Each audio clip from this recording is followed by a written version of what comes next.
عليكم ورحمة الله وبركاته. ازيكم؟ عاملين ايه؟ اخباركم ايه؟ اول حاجة احنا النهاردة ان شاء الله هنعمل حمص الشام مع بعض. بس قبل اي حاجة ما تنسوش الاشتراك في القناة وتفعيل الجرس ولايك. ان شاء الله هنعمل حمص الشام زي ما حضراتكم شايفين كده. عندي 4 فصوص توم ومعلقتين كبار خل والحمص اللي سلقناه مع حضراتكم.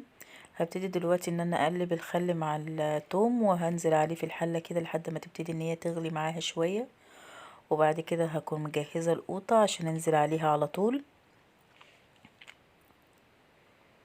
زي ما حضراتكم شايفين كده هو بيغلي، هبتدي ان انا اصب عليها القوطة،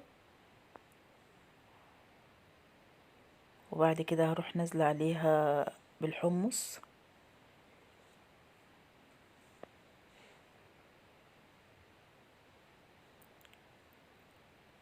وهنزل بالملح والكمون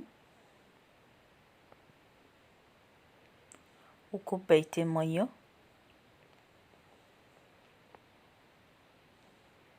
وهستنى بقى ان هي تغلي مع بعضها كده واوريها لحضراتكم لما تغلي. مش عايزه اقول لكم احلى حاجه تشربيها اليومين دولت الجو الساقع دوت.